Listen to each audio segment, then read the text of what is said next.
ஆமென். மீண்டும் ஒரு விசையாக அந்த வார்த்தையை வாசிக்கலாம். 2 சாமுவேலின் புஸ்தகம் 24ஆம் அதிகாரம் அதின் 12 மற்றும் 13 வசனத்தை வாசிக்கலாமா? நீ தாவீதினிடத்தில் போய், ம். 3 காரியங்களை உனக்கு முன்பாக வைக்கிறேன். ம். அவைகளில் ஒரு காரியத்தை தெரிந்து கொள். ம். அதை நான் உனக்குச் செய்வேன் என்று கர்த்தர் உரைக்கிறார் என்று சொல் என்றார். ம். அப்படியே காத் தாவீதினிடத்தில் வந்து அவனை நோக்கி, உம்முடைய தேசத்திலே 7 வருஷம் பஞ்சம் வரவேண்டுமோ? அல்லது 3 மாதம் உம்முடைய சத்துருக்கள் உம்மை பின்தொடர நீர் அவர்களுக்கு முன்பாக ஓடிப்போக வேண்டுமோ? அல்லது உம்முடைய தேசத்திலே 3 நாள் கொள்ளை நோய் உண்டாக வேண்டுமோ? இப்பொழுது என்னை அனுப்பினவருக்கு நான் என்ன மறு உத்தரவு கொண்டு போக வேண்டும் என்பதை நீர் யோசித்து பாரும் என்று சொன்னான். ஸ்தோத்திரம். அல்லேலூயா. அல்லேலூயா. ஆமென். இந்த வார்த்தை காத் என்கிற தீர்க்கதரிசி மூலமாக தாவீதுக்கு கொண்டு வரப்பட்டதான ஒரு வார்த்தை. கர்த்தர் தாவீதையும் தாவீதின் நகரத்தையும் ஆசீர்வதித்து நமக்கு நன்றாக தெரியும். கர்த்தர் தாவீதையும் தாவீதின் நகரத்தையும் எவ்வளவாய் ஆசீர்வதித்தார் என்பது நமக்கு நன்றாக தெரியும். அதே போல தாவீதினுடைய வாழ்க்கையில தாவீதுக்கு முன்பாக ஒரு சத்துருக்களையும் கர்த்தர் முறியடிக்க, அதாவது தாவீதையும் தாவீதின் ராஜ்யத்தையும் மேற்கொள்ள விடாதபடிக்கு தாவீதையும் அவனுடையதான ராஜ்யத்தையும் கர்த்தர் மேற்கொள்ள வைத்தார். எத்தனையோ புறஜாதிகார் வந்தாலும், எத்தனையோ அது பக்கத்து தேசத்தார் வந்து தாவீதுக்கும் தாவீது நகரத்துக்கு விரோதமாக யுத்தம் பண்ண வந்திருந்தாலும் அத்தனை யுத்தங்களிலும் ஜெயித்தது யார் என்றால் தாவீது மட்டும்தான். ஆனா அப்படிப்பட்ட மேன்மையான ஒரு தாவீதுக்கு எல்லா ராஜ்யத்திலும் யுத்தங்களிலும் ஜெயித்த தாவீதுக்கு இங்க தீர்க்கதரிசி மூலமாய் ஒரு வார்த்தை வருகிறது. என்ன வார்த்தை என்றால், உன்னுடைய தேசத்திற்கு. யாருடைய தேசத்திற்கு? தாவீதே, நீ வாழ்கிற உன்னுடைய தேசத்திற்கு ஒரு 3 காரியத்தை கர்த்தர் செய்ய வேண்டும் என்று விரும்புகிறார். அதற்கு நான் மறு உத்தரவு அவருக்கு கொடுக்கணும். நீ என்ன சொல்லுகிற அப்படிங்கிற உன் முடிவை கேட்கறதுக்காக நான் வந்திருக்கிறேன்னு சொல்லி அந்த 3 காரியத்தையும் சொன்னார். அதுல முதல் காரியம் என்னன்னா, உம்முடைய தேசத்திலேயே 7 வருஷம் பஞ்சம் வர வேண்டுமா? தாவீதின் நகரத்திற்கு கர்த்தர் கொடுக்கிற முதல் வார்த்தை என்ன என்றால், 7 வருஷம் உம்முடைய தேசத்திற்கு பஞ்சம் வர வேண்டுமா? அடுத்து இரண்டாவது வார்த்தையை சொல்றாங்க, 3 மாதம் உம்முடைய சத்துருக்கள் உம்மை பின்தொடர நீ அவர்களுக்கு முன்பாக ஓடி போக வேண்டுமோ? இரண்டாவது ஒரு வார்த்தையை கொடுக்கிறாரு, உன்னுடைய சத்துருக்கள் உன்னைய 3 மாசம் துரத்துவாங்க, நீ ஓடிக்கிட்டே தான் இருப்ப, இந்த வாழ்க்கை உனக்கு வேணுமா? அடுத்து மூன்றாவதாக ஒரு வார்த்தையை சொல்றாரு, 3 நாள் கொள்ளை நோய் உண்டாக வேண்டுமோ? இப்ப இந்த 3மே எடுத்துக்கொள்ள முடியாத ஒரு சூழ்நிலை தாவீதுக்கு. யாருமே தான் வாழக்கூடிய, தான் ஆட்சி செய்யக்கூடிய தேசத்தை வந்து 7 வருஷம் பஞ்சம் வருவதை யாரும் என்ன பண்ண மாட்டாங்க? விரும்ப மாட்டாங்க. தன்னிடத்தில் கொடுக்கப்பட்ட தேசம் ஆசீர்வாதமா இருக்கணும், செழிப்பாக இருக்கணும் தான் அத்தனை பேர் என்ன பண்ணுவாங்க? விரும்புவாங்க. ஆனா தாவீதுக்கு வர வார்த்தை, உன்னுடைய தேசத்துக்கு நான் பஞ்சத்தை கொண்டு வரட்டுமா? தாவீதால ஏற்றுக்கொள்ள முடியல. சரி விடு, உன்னைய 3 மாசம் ஓட வைக்கிறேன், நீ ஓட ரெடியா? முடியாது. சரி, உன் தேசம் முழுக்க 3 நாள் கொலை நோய் அனுப்புறேன், ஏற்றுக்க ரெடியா? முடியாது. காரணம், பஞ்சம் வந்தா பிழைக்க முடியாது. ஏன்னா 7 வருஷம் எகிப்து கர்த்தர் பஞ்சத்தை கொடுத்தாரு. 7 வருஷம் பஞ்சத்து நிமித்தம், தேசம் முழுவதும் பஞ்சமானது நிமித்தம் உலகம் முழுவதுமே யாரை தேடி போனாங்க? எகிப்து தேடி போனாங்க. போனாங்களா இல்லையா? 7 வருஷம் பஞ்சமும் 7 வருஷம் செழிப்பு இருக்கும்னு கர்த்தருடைய வார்த்தை வந்த பொழுது உலகத்தில் இருக்கிற அத்தனையும் பஞ்சத்தால தங்களுடையதான எல்லாவற்றையும் யார்கிட்ட கொண்டு போய் கொடுத்தாங்க? எகிப்தின் அந்த ராஜாவா இருக்கக்கூடிய, அதன் அதிபதியா இருக்கக்கூடியதான யோசேப்பின் கரத்துல கொண்டு போய் என்ன பண்ணாங்க? கொடுத்தாங்க. ஃபர்ஸ்ட் பைசா கொடுத்து தானியம் வாங்கினாங்க. இரண்டாவது ஆடு மாடுகளை கொடுத்து தானியம் வாங்கினாங்க.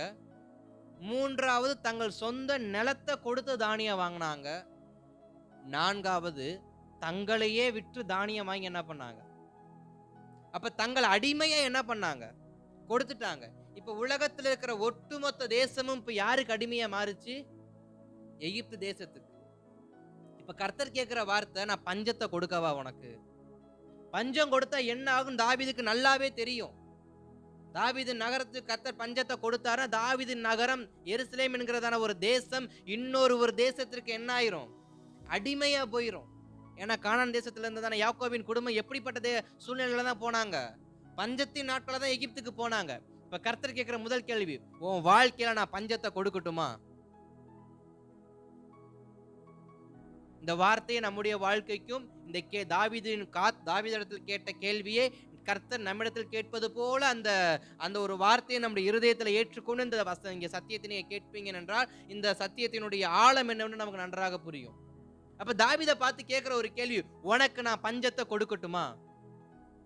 பஞ்சம் கொடுத்தா என்ன ஆகும்? என்னுடைய எல்லாவற்றையும் இழக்கிறது போய் மாறிடும். நான் ஒருவன் அடிமையாவது வேறு, என்னுடைய உடைமைகள் அனைத்தையும் நான் இழந்து அடிமையாய் மாறுவது வேறு. இன்றைக்கு எத்தனையோ பேர் பல இடங்களுக்கு வேலைக்கு போறாங்க. அவங்களுக்கு சொந்தமா வீடு இருக்கும், மனைவி பிள்ளைங்க அம்மா அப்பா எல்லாமே இருக்கும். ஆனா வேலை நிமித்தம் வேற இடத்துல போய் என்ன பண்ணுவாங்க, 2 வருஷமோ 3 வருஷமோ 4 வருஷமோ ஒரு 10 வருஷமோ என்ன பண்ணுவாங்க, வேலை செஞ்சுட்டு மறுபடியும் எங்க வருவாங்க, சொந்த வீட்டுக்கு வந்துருவாங்க. ஆனா கர்த்தர் பஞ்சத்தை கொடுக்கிறேன்னு சொல்றது பஞ்சம் சொந்த இடத்தை குறிக்காது, அது முற்றிலுமா இழந்துட்டு போறதா மாறும். பஞ்சம் ஏற்படுது. இப்ப தாவீது 7 வருஷம் என்ன பண்ணுவாரு, ஏன்னா முன்னக்கூட்டியே சேர்த்து வைக்கல. எகிப்துக்கு சொன்னது போல இங்க முன்னக்கூட்டியே சொல்லியிருந்தா ஒரு 7 வருஷம் உனக்கு நான் செழிப்பை கொடுப்பேன், 7 வருஷம் உனக்கு நான் பஞ்சத்தை கொடுப்பேன் சேர்த்து வச்சிடலாம். இங்க எதுவுமே இல்ல, ஸ்ட்ரெயிட்டா பஞ்சத்தை அனுப்பட்டுமான்னு கேட்கிறாரு. தாவீது பதில் சொல்லல. சரி விடு. அடுத்த கேள்வி கேட்கிறார், 3 மாசம் உன்னுடைய சத்துருக்களுடைய துரத்துவாங்க, நீ அவர்களை மேற்கொள்ள முடியாது, நீ ஓடிக்கிட்டே தான் இருக்கணும், இந்த வாழ்க்கைக்கு நீ ரெடியான்னு கேட்கிறார். இப்ப தாவீதுடைய அந்திம காலத்துல கர்த்தர் அந்த கேள்வியை கேட்கிறார். அதாவது தாவீதுடையதான கடைசி நாட்கள்ல அவர் படுக்கையே போறதுக்கு முன்பாக இந்த வார்த்தையை கர்த்தர் கேட்கிறார். ஏன்னா ராஜாக்களின் புஸ்தகம் ஆரம்பிக்கும் பொழுது தாவீது படுக்கையா என்ன பண்ணிடுவாரு, மாறிடுவார். அவருடைய ஸ்தானத்துக்கு பதிலாக சாலமோன் என்ன பண்ணுவார், ஆட்சிக்கு வருவார். இப்ப இந்த இடத்துல வரப்ப தாவீதுடைய அந்த கடைசி நாட்கள் ஓடி ஓஞ்ச நாட்களை கர்த்தர் மறுபடியும் ஓட சொல்ற, நீ ஓட ரெடியான்னு கேட்கிறாரு. இப்ப தாவீதால யுத்தம் பண்ண முடியாது, இப்ப தாவீதால சத்துருக்களை மேற்கொள்ள முடியாது. முந்தி சவுல் துரத்திய பொழுது குகையா ஓடியது போல இப்ப தாவீதால அந்த மலை மேலையும் காடுகள் உள்ளேயும் ஓட முடியாது. வயசாயிருச்சு, பலன் குன்றி போயிருச்சு. பலன் குன்றி போன நேரத்துல கர்த்தர் கேட்கிற கேள்வி, உனக்கு நான் சத்துருக்களை உனக்கு முன்பாக கொண்டு வரட்டா? தாவீது பதில் சொல்ல, காரணம் பலன் குன்றி போயிருச்சு, பலன் இல்ல. இப்ப முன்பு போல அந்த வாலிபத்துல இருந்த பலன் இல்ல, முன்பு இருந்த யுத்த பலன் இப்ப இல்ல. முன்பு போல குதிரை மேல ஏறி யுத்தம் பண்ண முடியாது, முன்பு போல பட்டயத்தை எடுத்து யுத்தம் பண்ண முடியாது. எல்லாமே முடிஞ்சு போன நேரத்துல தாவீது இருக்கிறப்ப கர்த்தர் கேட்கிற கேள்வி, நான் உன்னுடைய சத்துருக்களை உனக்கு முன்பாக கொண்டு வரட்டுமா? தாவீதால எதுவும் பண்ண முடியல. 3வது ஒரு கேள்வி கேட்கிறாரு. 3 நாள், சரி 7 வருஷம் முடியாது, கஷ்டம். 7 வருஷங்கிறது ரொம்ப அதிகம், 3 மாசங்கிறது ரொம்ப அதிகம். 3 நாள், 3 நாள் கொள்ளை நோயை உன்னுடைய தேசத்தை நான் கொடுக்கட்டுமா? ஃபர்ஸ்ட் 7 வருஷம் முடியாது, ரொம்ப அதிகம். 3 மாசம் அதிகம். சரி 3 நாள், 3 நாள் நான் கொள்ளை நோய் கொடுக்கிறேன், ஏற்றுக்க ரெடியான்னு கேட்கிறார். தாவீதுக்கு நல்லாவே தெரியும், ஒரு இரவு கொள்ளை நோய்க்கு எகிப்துடைய தேசம் எப்படிப்பட்டதாய் மாறியது என்று தாவீதுக்கு நல்லாவே தெரியும். ஒரு இரவு ஏற்பட்டதான வாதை நிமித்தம் எகிப்து தேசம் எப்படி மாறுச்சு, ஒரு இரவுல நடந்த கொள்ளை நோய்க்கு தேசம் எப்படிப்பட்டதாய் மாறுச்சு, ஒரு இரவில் இறங்கின சங்கார தூதன் நிமித்தம் தேசம் எப்படிப்பட்டதாய் மாறியது என்று தாவீதுக்கு நல்லா தெரியும். ஒரு இரவுக்கே தேசம் சுடுகாடாய் மாறியது என்றால் 3 நாள்னா என்ன ஆகும்? தாவீது யோசிக்கிறார். யோசிச்சுட்டு எந்த பதிலுமே சொல்ல முடியாம தாவீது நிர்கதியா என்ன பண்றார், நிற்கிறார். இந்த வார்த்தைக்கும் தாவீதுக்கும் என்ன சம்பந்தம்? நம்முடைய வாழ்க்கையில் சில நேரங்களில், நாம் எதிர்பாராத நேரங்களில் இப்படிப்பட்டதான பலவீனங்கள் நம்மை மேற்கொள்ள காரணம் என்ன? அதான் நம்ம தியானிக்க போகிறோம். தாவீதுடைய வாழ்க்கையில, தாவீது கர்த்தருக்கு பிரியமுள்ள மகன், தாவீதை போல கர்த்தர் ஆராதிக்க முடியாது. தாவீதை போல கர்த்தருடைய ஆலயத்துக்கு சேர்த்து வைக்க முடியாது. தாவீதை போல உண்மை முத்தமாய் வாழ முடியாது. தாவீதை போல கர்த்தருக்கு பயப்பட முடியாது. தாவீதை போலன்னு சொல்லி பின் நாட்கள்ல நீங்க ராஜாக்களின் புஸ்தகத்தை பாசிட்டீங்கன்னா, உன் தகப்பன் தாவீதை போல நீ உத்தமனா இல்ல, உன் தகப்பன் தாவீதை போல நீ உத்தமனா இருந்தன்னு சொல்லி ராஜாக்களுடைய முடிவுல தாவீதுடைய பேர் சேர்க்கப்படும். இப்ப இந்த அளவுக்கு தாவீது கர்த்தருக்கு முன்பாக பயபக்தியா இருந்தவருக்கு ஏன் கர்த்தர் இப்படிப்பட்ட நெருக்கமான சூழ்நிலை அனுமதிக்கிறார்? ஏன் நம்முடைய வாழ்க்கை அநேக நேரம் நெருக்கத்தை கர்த்தர் கொடுக்கிறார்? ஏன் கர்த்தர் நம்மள நெருக்கத்திலே வச்சுக்கிறாரு? தாவீதுடைய வாழ்க்கையில பாக்குறப்ப ஓடிக்கிட்டே தான் இருந்தார் தாவீது. தாவீது எங்கேயும் ஒரு வருஷம் கூட ரிலாக்ஸா உட்கார்ந்து என்ன பண்ணல, ஆட்சி செய்யல. ஒரு வருஷமோ ஒரு மாதமோ நிம்மதியா மனைவி கூட உட்காந்து பிள்ளைங்க கூட உட்காந்து அரண்மனையில உட்காந்து அவர் வாழல. அவருடைய காலம் முழுக்க ஓடிக்கிட்டே தான் இருந்தாரு. ஆலயத்துக்காக சேர்த்து வைக்க ஓடினாரு, சத்துருக்கள் துரத்துறான்னு ஓடினாரு. கொஞ்ச நாள் மாமனார் துரத்துனா, கொஞ்ச நாள் சத்துருக்கள் துரத்துனா, கொஞ்ச நாள் மகன் துரத்துனா, இப்ப கர்த்தரே துரத்துறாரு. இப்ப கர்த்தரே தாவீதுடைய வாழ்க்கை ஓட்டத்திலேயே இருக்கு. கொஞ்சம் கூட தாவீது கர்த்தர் கேப் என்ன பண்ணல. ஏன் ஏன் அநேக நேரத்துல கர்த்தர் நம்முடைய வாழ்க்கையில ஓட்டத்தை அனுமதித்துக் கொண்டே இருக்கிறார்? ஏன் இளைப்பாறுதலை கொடுக்க மாட்டேங்கிறார்? ஏன் நிம்மதியை கொடுக்க மாட்டார்?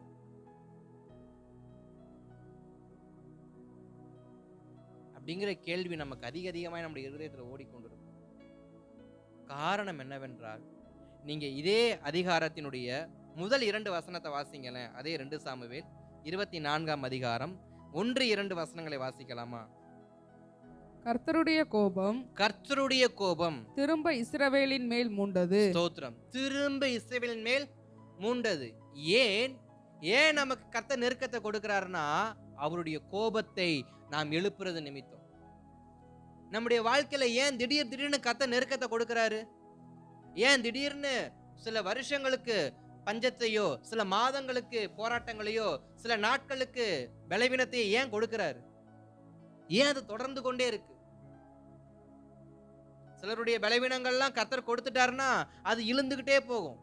சில மாசங்களாக, சில வாரங்களாக, சில நாட்களாக அந்த பலவீனம் தொடரும். பஞ்சம் அது போல. ஏன் இப்படி தொடர்ச்சியான காரியத்தை கர்த்தர் அனுமதிக்கிறார் அப்படின்னா, இந்த முதல் வார்த்தையை சொல்லுகிறது, இதோ கர்த்தருடைய கோபம் திரும்ப இஸ்ரவேல் மேல் மூண்டது. கர்த்தருடைய கோபம் எப்பொழுது இஸ்ரவேல் ஜனங்கள் மேல் வருதோ அப்பொழுதுதான் கர்த்தர் அதை அனுமதிக்கிறார் என்பதை முதல் வசனம் தெளிவா சொல்லுது. அப்ப கர்த்தர் நம்முடைய வாழ்க்கையில சும்மா நெருக்கத்தை கொடுக்கிறது கிடையாது. ஏன் ஆண்டவர் என் வாழ்க்கை நெருக்கமாவே இருக்கு? ஏன் ஆண்டவர் என் வாழ்க்கை போராட்டமாவே இருக்கு? ஏன் ஆண்டவர் எனக்கு நிம்மதி இல்லாத ஒரு வாழ்க்கையை நான் வாழ்ந்துட்டு இருக்கேன்? ஆண்டவர் இது வரைக்கும் நான் ஓடி முடிச்சேன், இப்ப நான் சாக போற நேரத்திலேயே ஓட சொல்றீங்களே, ஏன் ஆண்டவரே? இந்த வயசான காலத்திலேயே நிம்மதியா சாக விட மாட்டீங்களா? நான் இப்ப கூட ஓடி தான் சாகணுமா? இப்படி பல கேள்விகள் இருக்கு. இதுக்கெல்லாம் ஒரே ஒற்றை பதில் என்னவென்றால், கர்த்தருடைய கோபம் திரும்ப இஸ்ரவேல் மேல் மூண்டது. காரணத்தை வாசிங்க, மறுபடியும் வாசிங்க. கர்த்தருடைய கோபம் திரும்ப இஸ்ரவேலின் மேல் மூண்டது. இஸ்ரவேல் யூதா என்பவர்களை இலக்கம் பார் என்று அவர்களுக்கு விரோதமாய் சொல்லுகிறதற்கு தாவீது ஏவப்பட்டான். ஸ்தோத்திரம். தாவீது ஏவப்பட்டான். கர்த்தருடைய கோபம் இஸ்ரவேல் ஜனங்கள் மேல் வர காரணம் என்ன? தாவீது தன்னுடைய ஜனங்களை லெக்கம் பார்க்கும்படி ஏவப்பட்டான். ஏவாள் அந்த நன்மையும் தீமையும் அறியத்தக்க அந்த கனியை புசிக்கும்படி என்ன பண்ணப்பட்டா? ஏவப்பட்டா. அவளுக்கு அந்த எண்ணம் வரல. அவளுக்குள் அந்த எண்ணத்தை யார் கொடுத்தா? சத்துரு கொடுத்த அந்த காரியத்தை அவன் என்ன பண்ண வந்தா? செய்ய வந்தா. இப்ப இங்க தாவீதுக்குள் எண்ணம் வரல. அந்த எண்ணத்தை தாவீதுக்குள் ஏற்படுத்தினது யாரு? சத்துரு. இப்ப தாவீதுக்கு ஒரு எண்ணம் வருது. என்ன எண்ணம் வருது? என்னுடைய ராஜ்யத்தின் கீழே இருக்கக்கூடியதான ஜனங்களை நான் எண்ணி பார்க்கணும். எத்தனை பேர் இருக்காங்க நான் பார்க்கணும். இதுவரைக்கும் தாவீது கர்த்தர் சொல்லாம எதையும் செஞ்சது கிடையாது. எதுவாக இருந்தாலும் அது கர்த்தருடைய சத்தத்தின் கேட்டு சன்னதிக்கு போய் ஜெபித்து தான் தாவீது செய்வார். ஆனா இங்க தாவீது எதுவுமே இல்லை. அவருடைய இருதயத்தில் ஏவப்பட்டதே அவர் செய்தார். ஒரு நாள் அமர்ந்து இருக்கிறார். யுத்தங்கள்லாம் எதுவுமே இல்லை. வயசு ஆயிடுச்சு.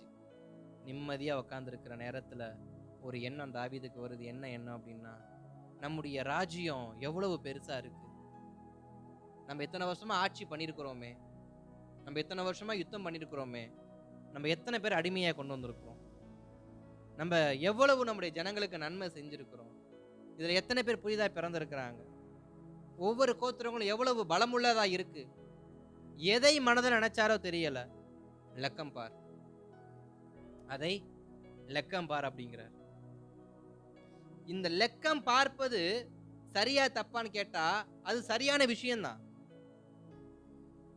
ஏன்னா கானான் தேசத்தை வேவு பார்க்கும்படி கர்த்தர் தான் என்ன பண்ணாரு, அனுப்பினார். அப்போ ஒருவருடைய நிலைமையை அறிந்து கொள்வதற்கு வேவு பார்ப்பது சரி, தப்பு கிடையாது, சரிதான். ஆனா தாவீது செஞ்சது தப்பு. ஏன் அப்படின்னா, இங்கு கர்த்தர் தாவீதை இந்த காரியத்தை செய் என்று சொல்லவில்லை. அப்படி என்றால் கர்த்தர் நம்மிடத்தில் சொல்லாத ஒரு காரியத்தை நாம் செய்வோம் என்றால் அது தேவனுடைய கோபத்தை நமக்கு முன்பாக என்ன பண்ணுது, கொண்டு வருகிறது. தேவனால் அனுமதிக்கப்படாத ஒரு காரியத்தையோ, தேவனால் சொல்லப்படாத ஒரு காரியத்தையோ நாம் நம்முடைய வாழ்க்கையில் அபியாசப்படுத்துவோம் என்றால், நாம் நம்முடைய வாழ்க்கையில் அதை நடைமுறைப்படுத்துவோம் என்றால், நாம் அதை மிக கடினமாக பின்பற்றுவோம் என்றால் தேவனுடைய கோபம் நம்மேல் மூளும். அதற்கு பிற்பாடு இருக்கிற வசனங்கள்ல சொல்றாங்க, அப்படியே ராஜா தன்னோடு இருக்கிற சேனாதிபதி ஆகிய யோவாபை பார்த்து, ஜனங்களின் இலக்கத்தை நான் அறியும்படிக்கு நீ தான் முதல் பெயர்சபா மட்டும் உள்ள இஸ்ரவேலின் கோத்திரம் எங்கும் சுற்றி திரிந்து ஜனங்களை தொகையிடுங்கள் என்றான். அப்பொழுது யோவாப் ராஜாவை பார்த்து, ராஜாவாகிய என் ஆண்டவனுடைய கண்கள் காணும்படி உம்முடைய தேவனாகிய கர்த்தர் ஜனங்களை இப்பொழுது இருக்கிறதை பார்க்கிலும் 100 மடங்கு அதிகமாய் வர்த்திக்க பண்ணுவாராக. ஆனாலும் என் ஆண்டவனாகிய ராஜா இந்த காரியத்தை விரும்புகிறது என்ன என்றான். ஸ்தோத்திரம். யாரு கேட்கிறது? ராணுவ தளபதி. ராஜாவோடு இருக்கிற ஒரு உடன் போராளி சொல்ற ஒரு வார்த்தை, ராஜாவே உமக்கு உம்முடைய தேவனை குறித்து நல்லா தெரியும். நீ ஆட்சி செய்வதற்கு முன்பாக இருந்த ஜனங்களை விட இப்பொழுது எத்தனை பேர் இருக்கிறாங்க? 100 மடங்கு அதிகமா இருக்கிறாங்க. அது ஆடு மாடுகளா இருக்கட்டும், வயல் நிலங்களா இருக்கட்டும், ஜனங்களின் எண்ணிக்கையா இருக்கட்டும், தொழிலா இருக்கட்டும், எல்லாமே எப்படி இருக்கு? 100 மடங்கு ஆசீர்வாதமா இருக்கு. ஆனா ஏன் நீங்க அதை லக்கம் பார்க்க விரும்புறீங்க? தாவீது அடுத்து வாசிங்க. ஆகிலும் யோவாபும் ராணுவ தலைவரும் சொன்ன வார்த்தை செல்லாதபடிக்கு ராஜாவின் வார்த்தை பலத்தது. அப்படியே இஸ்ரவேல் ஜனங்களை தொகையிட யோவாபும் ராணுவ தலைவரும் ராஜாவை விட்டு புறப்பட்டு போய் யோர்தானை கடந்து காத் என்னும் ஆறுகளின் நடுவே இருக்கிற பட்டணத்திற்கு வலது புறமான ஆரோவேரிலும் யாசேரிடத்திலும் பாளையம் இறங்கி போதும். இப்ப இவங்க யுத்தம் பண்றதுக்கு, சரி லக்கம் பார்க்கறதுக்கு என்ன பண்றாங்க? எல்லாரும் போறாங்க. எவ்வளவோ சொல்லியும் ராஜா என்ன பண்ணல, கேட்கல. இப்ப தேவன் சொல்லாத ஒரு காரியத்தை ராஜா செஞ்சதுனால இப்ப காத் என்கிற தீர்க்கதரிசிய ராஜாவுக்கு நேரா கர்த்தர் என்ன பண்றாரு, அனுப்புறாரு. தேவன் விரும்பாத காரியத்தை நாம் செய்யும் பொழுது முதலாவது மெதுவான கண்டிப்பு நமக்கு வரும். தேவனுக்கு பிரியமில்லாத காரியத்தை நாம் செய்யும் பொழுது நமக்கு முதலாவது மெதுவான கண்டிப்பு வரும். வேண்டாம், செய்ய வேண்டாம், அந்த பக்கமா போக வேண்டாங்கிற மெதுவான கண்டிப்பு வரும். ஆனா அந்த மெதுவான கண்டிப்பை நாம் கேட்கவில்லை என்றால் அடுத்து தண்டனையாக அது என்ன பண்ணும், மாறும். அப்படி தண்டனையாக மாறிய வார்த்தை தான் இங்கு சொன்னது. அப்ப தாவீதுக்கு எல்லாமே கர்த்தர் கொடுத்திருந்தோம், தாவீதுக்கு எல்லா அதிகாரத்தையும் கர்த்தர் கொடுத்திருந்தோம். அநேக நேரங்களில் எது நமக்குள் செயல்படுகிறது? நம்முடைய சுய எண்ணமும், நம்முடைய சுய மாமிசமும், நம்முடைய சுய பெருமையும், நம்முடைய சுயமான காரியங்கள் அது சில நேரங்கள்ல வெளிவருவதனால நாம் மிகுந்த சிரமத்திற்குள்ளாக என்ன பண்றோம். இப்ப தாவீது இவ்வளவு பெரிய மிகுந்த உபத்திரவத்திற்கும் மிகுந்த சிரமத்திற்கும் தள்ளப்பட யார் காரணம்? தாவீதுக்குள் எழும்பினதான மாமிச எண்ணங்கள். ஏன் கர்த்தர் அநேக நேரத்தில் நம்மளை ஓட வச்சுக்கிட்டே இருக்கிறாரு? ஏன் கர்த்தர் அநேக நேரத்தில் நமக்கு வேண்டியபடி எல்லாம் செய்யாமல் நம்மை கேட்க வைத்து அவர் நம்ம கொடுக்கிறாரு? ஏன்னா எல்லாவற்றையும் கொடுத்துட்டா இப்படி தாவீதை போல என்ன பண்ணுவோம்? யோசிப்போம். தாவீதை போல என்ன பண்ணுவோம்? யோசிப்போன்றதுனால நான் சொல்லாதது நீ செய்யாதபடிக்கு நீ எச்சரிக்கையா இருக்க, நான் உன்னை என்ன பண்றேன்? சில நிபந்தனைக்குள்ளாக நடத்துகிறேன். ஏன் கர்த்தர் நிபந்தனைக்குள்ளாக நடத்துகிறார்? நிபந்தனை இல்லை என்றால் நம்மை கையில பிடிக்க முடியாது. நமக்கு நிர்விசாரம் என்ன பண்ணிரும்? வந்துரும். நமக்கு ஆணவம் வந்துரும். நமக்கு அதிகாரம் வந்துரும். என்னை தவிர யாருமே இல்ல, எனக்கு மேல யாரும் இல்லை, எல்லாமே எனக்கு கீழே தாங்கிற எண்ணம் என்ன பண்ணிரும்? வந்துரும். உங்களுக்கு ஒரு சம்பவம் நல்லா தெரிஞ்சிருக்கும் தாவீதை குறிச்சு. தாவீது எப்படிப்பட்ட ஒரு மனுஷன் என்றால், தாவீது யுத்தம் பண்ணக்கூடிய யுத்த போர் வீரர். தாவீது யுத்தம் பண்ணக்கூடிய யுத்த போர் வீரர். தாவீது எந்த இடத்துல இருக்கணும்? யுத்த களத்துல இருக்கணும். ஆனா தாவீது ஒரு நாள் யுத்த களத்துக்கு போகாம வீட்டுல இருந்தார். ஒரு நாள் யுத்தம் நடக்குது, யுத்த களத்துக்கு போகாம தாவீது எங்க இருந்தாரு? வீட்டுல இருந்தார். ஒரு நாள் கர்த்தர் இவனுக்கு ஓய்வு கொடுத்ததுக்கு அவர் பார்த்த வேலை என்னன்னு வேதம் நமக்கு தெளிவா சொல்லுது. ஒரு நாள் ஓய்வு கொடுத்து, ஒரு நாள் இளைப்பாறுதலை கொடுத்து, யுத்தம் பண்ண வேண்டிய மனுஷன் யுத்த நாட்களுக்கு போகாம, யுத்தம் பண்ண போகாம வீட்டுல இருந்ததுனால அங்க பாவம் என்ன பண்ணுது? பிறக்க ஆரம்பிக்குது. நாம் நமக்கு கொடுத்த தேவ வேலையை செய்யாமல் சும்மா இருப்போம்னு சொன்னா அங்க நிச்சயம் பாவமானது நடக்கும். அந்த பாவம் சாபமாக என்ன பண்ணியது? மாறியது. அந்த சாபம் மரணமாக என்ன பண்ணியது? மாறியது. தாவீதை கர்த்தர் இளைப்பாறும்படி அந்த இடத்துல ஓய்வு கொடுத்தாரா? இல்ல, தாவீதே அந்த ஓய்வு என்ன பண்ணாரு? எடுத்துக்கிட்ட. யுத்தம் நடக்குது, உரியா இருக்கிறான், உரியாவை கூட சேர்ந்த அநேகர் யுத்தம் பண்ணும்படி யுத்த காலத்துல இருக்கிறாங்க. தாவீது மாத்திரம் என்ன பண்றாரு? காரணம் என்ன? நான் அந்த யுத்தத்துக்கு போகணுமா? நான் போய் அந்த யுத்தத்துல நிக்கணுமா? வேண்டாம், என்னுடைய படை தளபதிகள் என்ன பண்ணும்? போதும், அவங்க போய் யுத்தம் பண்ணா அவங்க ஜெயிச்சிருவாங்க, நான் போகணும் என்ன இல்ல, அவசியம் இல்லை. இதே வார்த்தையை தான் யோசுவாவுக்கு முன்பாக ஜனங்கள் சொன்னாங்க. இந்த பட்டணத்தை மேற்கொள்ள நம்மள எல்லாரும் போக தேவையில்ல, 3000 பேர் என்ன பண்ணா போனா போதும், ஈஸியா முறியடிச்சிடலாம். அப்ப என்ன வருது?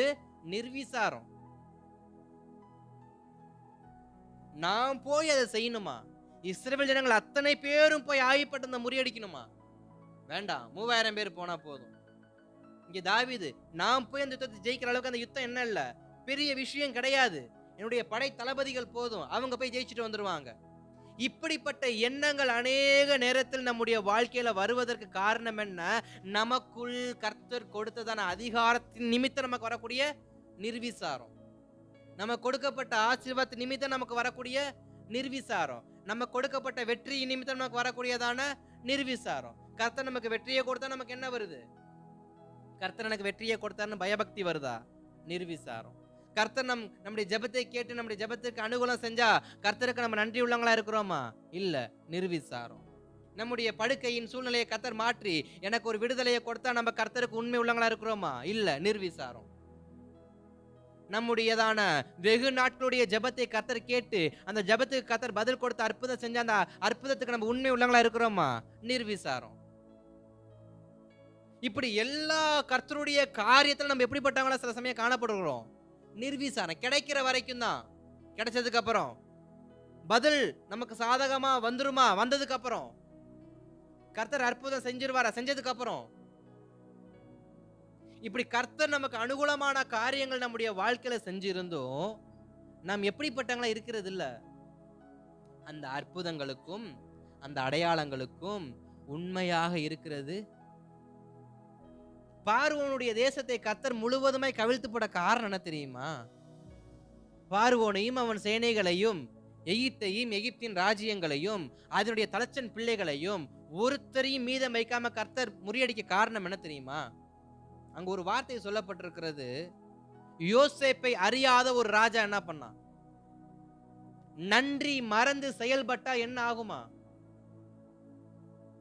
யோசேப், அந்த எகிப்துடைய தேசம் காக்கப்பட காரணம் யாரு? யோசேப்பு. அன்றைக்கு மாத்திரம் பார்வோனுக்கு கர்த்தர் கொடுத்த தரிசனத்தை யோசேப்பு பார்வோனுக்கு தெளிவாக விளக்கவில்லை என்றால் என்றைக்கோ எகிப்தின் தேசம் என்ன இருக்கும்? காற்றோட காற்றா கரைந்து பாலைவனத்துக்கு மணலுக்கு ஒப்புமையா கரைஞ்சு போயிருக்கும். ஆனால் அன்றைக்கு ஒரு தேவ மனிதனை கொண்டு கர்த்தர் யோசேப்பை கொண்டு எகிப்து தேசத்தை காப்பாற்றி 7 வருஷம் செழிப்பின் நாட்கள்ல ஒரு நல்ல ஞானத்தை கொடுத்து, ஒரு நல்ல ஆசீர்வாதத்தை கொடுத்து அந்த பஞ்ச காலத்தை கர்த்தர் கடக்க வைத்தார். இங்க யோசேப்பை அறியாத ஒரு பார்வோன் என்ன பண்றான்? அவன் என்ன பண்றான்? யோசேப்பா யார் அவன்? அவன் நாட்களில் கர்த்தர் அவன் தேசத்தையே நிர்மூலமாக்கினார். அப்ப இங்க தாவீதை குறித்து பார்க்கிறப்ப தாவீது கர்த்தர் அற்புதம் செஞ்சாரு. ஆனா ஒரு நாள் வருது, நிர்விசாரம். பார்வோனுடையதான ராஜ்யங்களுக்கு கர்த்தர் ஒரு முற்றுப்புள்ளி வைக்க காரணம் என்ன? அவனுடைய நிர்விசாரம். மறந்துட்டான். யோசேப்பு யார் என்பதை மறந்துட்டான். யோசேப்பின் தேவன் யார் என்பதை மறந்துட்டான். யோசேப்பின் தேவனால் என்னென்ன செய்ய முடியும் என்பதே அவன் மறந்துட்டான். நினைவு கூறும்படியாக தான் கர்த்தர் அந்த தேசத்திற்கு ஒரு பஞ்சத்தை கொடுத்தாரு. நினைவு கூறும்படியாக தான் ஒரு யுத்தத்தை கர்த்தர் கொடுத்தாரு. நினைவு கூறும்படியாக ஒரு அழிவை கர்த்தர் கொடுத்தாரு. சில சமயங்கள் அழிவும் பஞ்சமும் சில சமயம் வியாதிகளும் நமக்கு வரக்கூடிய காரணம் என்ன? நினைவு கூற வேண்டும் என்பதற்காக. எதை? தேவன் யார் என்பதை. இப்ப தாவீதுக்கு கர்த்தர் இவ்வளவு பெரிய நெருக்கத்தை கொடுக்க காரணம் என்ன? தாவீதுக்கு தேவன் யார் என்பது தெரியணும். அவன் மறந்து போன தேவனுடைய நாமத்தை அவன் மறுபடியும் தெரிஞ்சுக்கணும். நெருக்கம் வருதா, தேவனை தெரியணும். பஞ்சம் வருதா, தேவன் யாருன்னு தெரியணும். என்ன பண்றது இல்ல? ஆபிரகாமை குறித்தும் சாராளை குறித்து ஆகாரை குறித்து ஒரு வார்த்தை ஒன்று சொல்லப்பட்டிருக்கும். ஆகாருடைய பிள்ளையை கர்த்தர் வேண்டவே வேண்டாம், இஸ்மவேல் உனக்கு முன்பாக இவன் வாழவே வேண்டாம், அவனை விரட்டி விடுன்னு சொல்ல காரணம் என்ன? ஆகாருக்குள் ஏற்பட்ட நிர்விசாரம். ஏன்னா ஒரு அடிமைத்தனத்தை குறிச்சு, அடிமை யாருன்னு சொன்னா, ஒரு வீட்டுல ராஜா ராணி, அரசனும் அரசியும், அரசனுக்கு அடுத்து அரசனுடைய குமாரர்கள், அவர்களுக்கு அடுத்து யாரு? வேலையாட்கள், அவங்களுக்கு அடுத்தது யாரு? மிருக ஜீவங்கள்ல பிரதானமானது என்ன? அன்றைக்கு ஒட்டகங்கள். அதற்கப்புறம் என்ன? கழுதைகள், சாரி ஆடு மாடுகள்.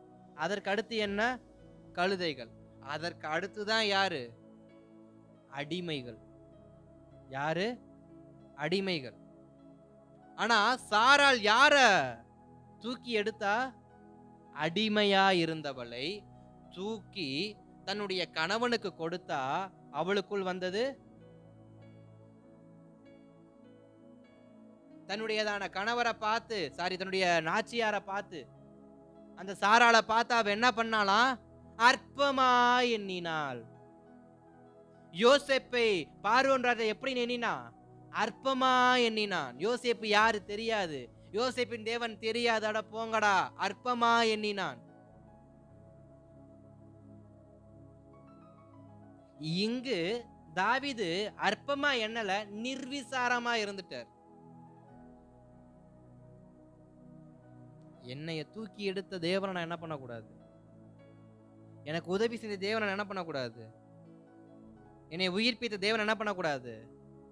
என் சுயத்தை நான் ஒருபோதும் வெளிப்படுத்தாதபடிக்கு, என் அதிகாரத்தை வெளிப்படுத்தாதபடிக்கு, என் ஆணவத்தை வெளிப்படுத்தாதபடிக்கு நான் இருப்பேன் என்றால் கர்த்தர் என்னை காக்கிறவரா இருப்பாரே தவிர என்னை ஒரு நாளும் அழிக்கிறவரா அவர் என்ன பண்ண மாட்டார், இருக்க மாட்டார்.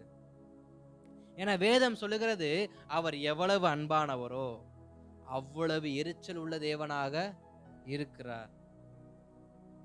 நாம் நம்முடைய வாழ்க்கையில எவ்வளவு நிர்விசாரத்தோடு இருக்கிறோம்?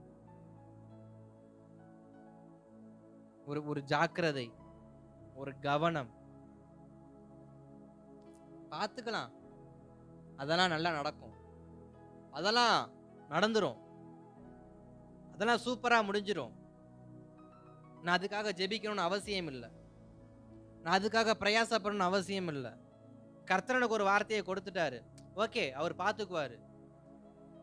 எனக்கு ஒரு வாக்குத்தத்தத்தை ஆண்டவர் கொடுத்தாரு, ஓகே, அவர் அதை நிறைவேற்றிடுவாரு. எனக்கு ஒரு தரிசனத்தை ஆண்டவர் காட்டினார், ஓகே, அதை நிறைவேற்றிடுவாரு. எனக்கு தீர்க்கமான வார்த்தையை கர்த்தர் கொடுத்திருக்காரு, பரவாயில்ல, அதை நிறைவேற்றிடுவாரு. இப்படிப்பட்டதான ஸ்தோத்திரம், மேம்போக்கான நிலைகள் நமக்குள்ள எத்தனை வாட்டி வந்திருக்கு? சொன்னது யார்? கர்த்தர். ஆணையிட்டதை அவர் என்ன பண்ண மாட்டாரு? நிறைவேற்றாம விட மாட்டாரு. வார்த்தையால் சொன்னதை கரத்தால் நிறைவேற்றாம அவர் என்ன பண்ண மாட்டாரு? விட மாட்டார். இப்படிப்பட்ட சில வாக்குத்தத்தங்கள் நமக்கு இருக்கிறதுனால அநேக நேரத்தில் கர்த்தர் நம்ம கொடுக்கிற வாக்குத்தத்தத்தை நம்ம எப்படி எடுத்துக்கிறோம்? நிர்விசாரமா எடுத்துக்கிறோம். காரணம், அது நிறைவேறிடும். ஒரு வேலையை கொடுத்தா அந்த வேலையை நம்ம என்ன பண்றது இல்ல, ஜாக்கிரதையாக அது பார்த்துக்கலாம். சம்பளம் அது என்ன பண்ணிடும், தன்னை போல வந்துடும். நான் ஓட வேண்டாம், உழைக்க வேண்டாம், உண்மையா இருக்க வேண்டாம், ஏதோ கடமைக்கு என் வேலையை நான் செஞ்சா போதும், சம்பளம் என்ன பண்ணிடும்? சம்பளம் வரும், வேலையே கடைசியில போயிடும். அநேக நேரங்கள்ல இந்த வேலை செய்யறவங்க நான் நல்லா பார்த்துருக்கிறேன். உண்மையா செய்யறவங்க இருக்கிறாங்க, ஓபி அடிக்கிறவங்க என்ன பண்றாங்க, பேருக்கு தான் வேலைக்கு வருவாங்க, ஒரு வேலையும் முடிச்சிருக்க மாட்டாங்க. இப்படி இப்படி இப்படி 11 மணி ஆயிரம் டீ பிரேக், இங்கிட்டு இங்கிட்டு 2 மணி ஆயிரம் லஞ்ச் பிரேக், மறுபடியும் 2 சுத்துவாங்க, மறுபடியும் 3 மணி ஆயிரம் டீ பிரேக், அப்புறம் 4 மணி ஆச்சுன்னா சட்டி பணியை கழுவிட்டு என்ன பண்ணிடுவாங்க? நிர்விசாரம். காரணம் என்ன? நான் வேலைக்கு வந்துட்டேன், செய்யறேனோ செய்யல, எனக்கு நீ சம்பளம் கொடுத்துதான். அப்படித்தான் இன்னைக்கு அநேகர். எனக்கு வாக்குத்தத்தத்தை கர்த்தர் கொடுத்துட்டாரு, நான் அதுக்காக பிரயாசப்பட்டேன்னா படாட்டி எனக்கு என்ன, நான் ஜெபிச்சேன்னா ஜெபிக்காட்டி எனக்கு என்ன, நான் உண்மையா இருந்தேன்னா இல்லாம போனா என்ன, நான் பரிசுத்தமா வாழ்ந்தா என்ன, இல்ல பரிசுத்தம் இல்லாம வாழ்ந்தா எனக்கு என்ன. இப்படிப்பட்ட எண்ணத்தோடு இருக்கிற வரைக்கும் கர்த்தருடையதான வாக்குத்தத்தங்கள் நம்மேல நிரந்தரமா என்ன பண்ணாது, நிறைவேறாது. ஏன்னா தாவீதுக்கு கர்த்தர் ஒரு வார்த்தையை சொன்னாரு, உனக்கு அப்புறம் உன் பிள்ளை என்ன பண்ணுவான், ஆட்சி செய்வான். ஆனா இங்க கர்த்தர் கொடுக்கிற வார்த்தை என்ன? 7 வருஷம் நான் என்ன பண்ண, பஞ்சத்தை கொடுக்கவா? 3 மாசம் சத்துருக்களை வச்சு துரத்த விடவா? இல்ல 3 நாள் பஞ்சத்தை கொடுக்கவா? இது 3ல ஏதாவது ஒண்ணு நடந்தாலும் தேசம் இல்லாம போயிடும், ராஜ்யபாரம் இல்லாம போயிடும். அப்ப யாருக்கு ராஜ்யத்தை கர்த்தர் கொடுப்பாரு? தாவீதுக்குள்ள இருந்த ஒரு எண்ணம் என்ன இருந்திருக்கும்? இல்ல, நம்ம கடைசி வரைக்கும் எப்படி இருப்போம்? நல்லா இருப்போம், நமக்கு எந்த பிரச்சனையும் வராது, இது வரைக்கும் கர்த்தர் என்னைய காப்பாத்திட்டாரு, இனியும் என்னைய கர்த்தர் காப்பாத்துவார்னு நிர்விசாரம் தானே உன்னை என்ன வச்சுச்சு போய் லக்கம் பார்க்க வச்சது. அநேக நேரத்துல கர்த்தர் இது வரைக்கும் நடத்திட்டாரு, இதுக்கப்புறம் நடத்தின நிர்விசாரம் தானே மிதப்புல சில பாவங்களை நம்மளை செய்ய வைக்குது, சில அலட்சியங்களை கொண்டு வர வைக்குது. பிள்ளை இல்லைன்னு ஜெபிக்கிறேன், பிள்ளையை கொடுத்ததுக்கு அப்புறம் என்ன நிர்விசாரம் வருதா இல்லையா? 10 வருஷம் 15 வருஷம் பிள்ளை இல்லைன்னு அழுகிறோம், பிள்ளையை கொடுத்ததுக்கு அப்புறம் பிள்ளையை தானே பார்த்துட்டு போறோம், கர்த்தரை எங்கேயாவது பார்க்க வரோமா? நிர்விசாரம் தானே இதெல்லாம். அப்புறம் அடுத்த ஆசீர்வாதம் எப்படி கர்த்தர் கொடுப்பாரு? வெளுப்பாரா கொடுப்பாரா? அதனாலதான் தாவீதை கூப்பிட்டு, உன்னை நான் இதுக்கப்புறம் ஆசீர்வாதம் கொடுக்க போறதில்ல, உன்னை நான் பஞ்சத்தை தான் கொடுக்க போறேன், நீ போய் என்ன பண்ணு, ஓடு.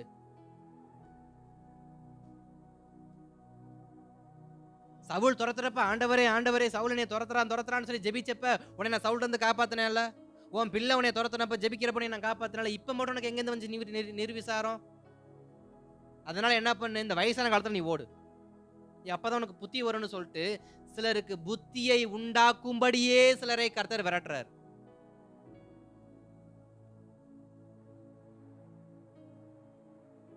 கிடைக்கிற வரைக்கும் தான். இந்த தங்க முட்டை போடுற வாத்துக்கு அதை கேள்விப்பட்டிருப்பேன்னு நினைக்கிறேன். அது தங்க முட்டை போடுற வாத்து நேரத்துக்கு தான் முட்டை போடுமா. அது நினைக்கிற இடத்துல தான் முட்டை என்ன பண்ணும், தங்க முட்டை போடும். நம்ம நினைக்கிறப்ப தங்க முட்டை என்ன பண்ணாது, போடாது. ஆனா சிலருடைய பேராசையினால தங்க முட்டையவே போடுற வாத்தை என்ன பண்ணிடுவாங்களாம், கிழிச்சு வெட்டி பார்ப்பாங்க, உள்ள தங்க முட்டை இருக்கு. அது போலதான் அநேக நேரத்துல கர்த்தருடைய சமூகத்துல காத்திருக்க முடியாது, கர்த்தருடைய சமூகத்துல அமர்ந்திருக்க முடியாது. கர்த்தர் ஒரு வார்த்தையை கொடுத்தது உண்மைதான், தங்க முட்டை போற வார்த்தை உன் கையில கொடுத்தது உண்மைதான். முட்டை வர வரைக்கும் என்ன பண்ணணும்? காத்திருக்கணும். வாக்குத்தத்தம் கொடுத்தது உண்மைதான், தரிசனம் கொடுத்தது உண்மைதான், தீர்க்கமான வார்த்தையை கொடுத்தது உண்மைதான். ஜெபத்துல காத்திருக்கிறியா? பரிசுத்தமா காத்திருக்கிறியா? உண்மையா காத்திருக்கிறியா? நிர்விசாரத்தோட செயல்படுற, அப்புறம் எப்படி வாக்குத்தத்தம் நிறைவேறும்?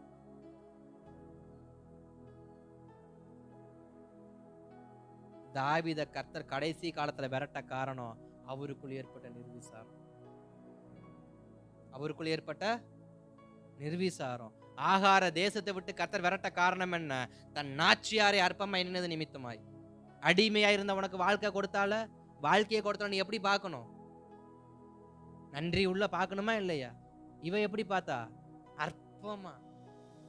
உனக்குதான் பிள்ளையே இல்லை, நிலை எதுக்கு இங்க இருக்கிற? போய் மாட்டு கொடையில போய் சாணி என்ன பண்ணு, போய் பொறுக்கு. அற்பமா பார்த்தா என்ன ஆகும்? கர்த்தர் அற்பமாய் பார்ப்பார். மனிதனை நாம் எப்படி பார்க்கிறோமோ அப்படியே கர்த்தர் நம்மையும் பார்ப்பார். ஒரு மனுஷனை நாம் எப்படி நடத்துகிறோமோ அப்படியே கர்த்தரும் நம்மை நடத்துவார். ஆகார் தன் நாச்சியாரை எப்படி நினைச்சா? அற்பமா நினைச்சா. தன் வேலையாட்களை சாரால் என்ன பண்ணல? கொடுக்க. தன் அடிமையை, தன்னிடத்துல அடிமையா இருந்த ஒருத்திக்கு ஒரு நல்ல வாழ்க்கையை கொடுத்தா அவளுக்கு வர கொழுப்பு பாருங்க, முதலாளியவே அற்பமா நினைக்கிறா. அதனாலதான் சில அநேக நேரங்கள இந்த வேலையாட்களை, அடிமையை யாரும் நம்புறதே கிடையாது. என்னைக்கு வேணாவே முதுகுல என்ன பண்ணுவான்? குத்துவான். நாம் ஒரு நாள் உலகத்துக்கு எப்படிப்பட்டவங்களா இருந்தோம்? நம்முடைய வாழ்க்கை ஒரு நாள் எப்படிப்பட்ட வாழ்க்கையா இருந்துச்சு? அடிமையா இருந்தோம். பாவத்துக்கு அடிமையா இருந்தோம், உலகத்துல அடிமையா இருந்தோம், உலக மனுஷனுக்கு அடிமையா இருந்தோம், சில நபர்களுக்கு அடிமையா இருந்தோம். அடிமையா இருந்த நம்மை கர்த்தர் குமாரனாய் மாத்தி இருக்கிறார். அடிமையா இருந்த நம்மை கர்த்தர் யாரா மாத்தி இருக்கிறார்? குமாரனாய் மாத்தி இருக்கிறார். நன்றியோடு இருக்கணுமா இல்லையா? ஆடு மேய்ச்சிக்கிட்டு இருந்த ஒருத்தனை கர்த்தர் அரசனா மாத்திருக்கார். அரசனுக்கு நன்றி இருக்கணுமா இல்லையா? ஒன்றத்துக்கும் பிரயோஜனம் இல்லாதன, யுத்தம் பண்ண தெரியாதவனுக்கு யுத்தத்தை கற்றுக் கொடுத்தாரு. தாவீதுக்கு சண்டை போட யுத்த மனுஷனே தாவீது கிடையாது. தாவீதுக்கு யுத்தம் பண்ண கர்த்தர் கற்றுக் கொடுத்தாரு. தாவீதுக்கு வாள் எடுத்து சண்டை போட தெரியாது, கற்றுக் கொடுத்தாரு. ஈட்டி எரிய தெரியாது, கற்றுக் கொடுத்தாரு. நுணுக்கமான யுத்தங்கள் பண்ண தெரியாது, கற்றுக் கொடுத்தாரு. தப்பிச்சு ஓட தெரியாது, கற்றுக் கொடுத்தாரு. ஏன்னா தாவீது வாழ்ந்தது வனாந்தரத்துல, செஞ்ச வேலை அடிமையின், அது ஆடிமிக்கிற வேலை. தாவீதுக்கு எதுவுமே தெரியாது. 40 வருஷம் அரசால யார் பலன் கொடுத்தது? கர்த்தர். ஆனா இன்னைக்கு தாவீது என்ன பண்றாரு? லக்கம் பார்க்கிறார். கர்த்தர் சொல்லாதது செய்ய இருதயம் துணியும் என்றார். தேவன் சொல்லாத ஒன்றை செய்ய இருதயம் துணியும் என்றால், நமக்கு சொன்னதையும் மாற்றி செய்ய கர்த்தரும் என்ன பண்ணுவார்? துணிவார். அதான் பஞ்சம், யுத்தம், கொள்ளை நோய். பஞ்சமும் யுத்தமும் கொள்ளை நோயும் நம்மை தேடி வர காரணம் என்ன?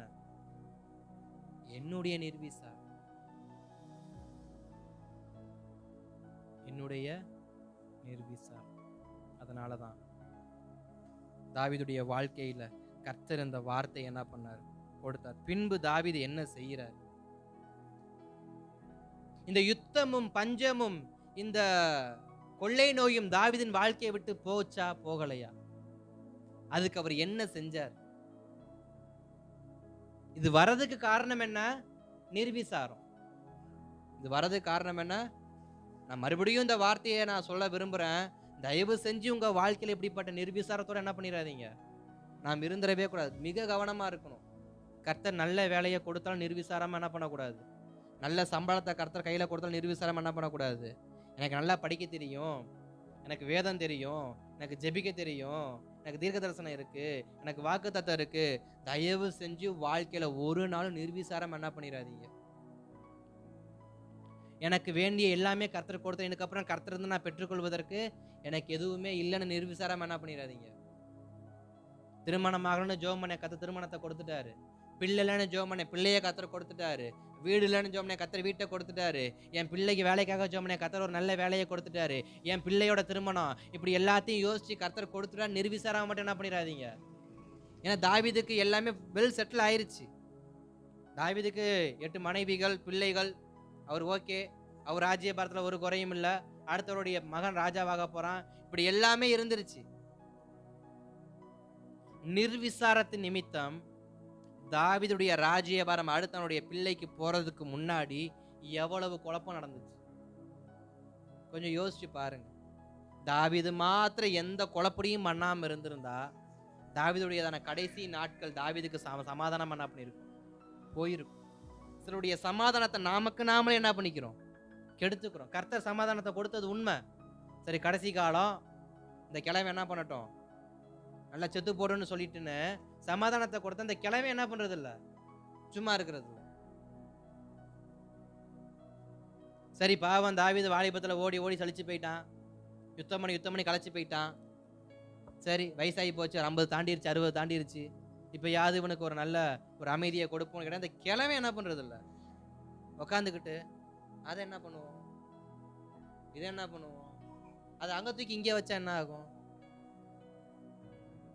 பின்னாடி வார்த்தை வருது, இப்போ நீ ஓட வச்சா எப்படி இருக்கும், இப்போ உனக்கு கொள்ளை நோய் கொடுத்தா எப்படி இருக்கும், இப்போ உனைய யுத்தத்துக்கு ஓடுறா இல்ல பஞ்சத்தை கொடுத்தா உனக்கு எப்படி இருக்கும்னா இவன் பாக்குறான், ஐயோ வயசான காலத்துல மறுபடியும் பஞ்சமா, மறுபடியும் பட்டயத்தை தூக்கணுமா, மறுபடியும் கொள்ளை நோயை சமாளிக்கணுமா, இது முடியாத ஆண்டவரே, முடியாத ஆண்டவரே. இப்ப காத்து எதிர்பார்த்து நிக்கிறார். நான் என்ன சொல்ல அந்த வார்த்தையை சொல்லப்பட்டிருக்கிறது 13 வசனத்துல, என்ன மறு உத்தரவு கொண்டு போக வேண்டும் என்பதை நீ யோசித்து பாரும் என்று சொன்னான். காத் தீர்க்கதரிசனம் சொல்லிட்டாரு.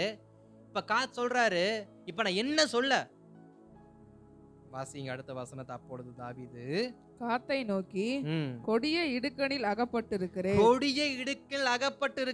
இப்போது நாம் கர்த்தருடைய கையிலே விழுவோமாக, அவருடைய இரக்கங்கள் மகா பெரியது, மனுஷர் கையிலே விழாதிருப்பேனாக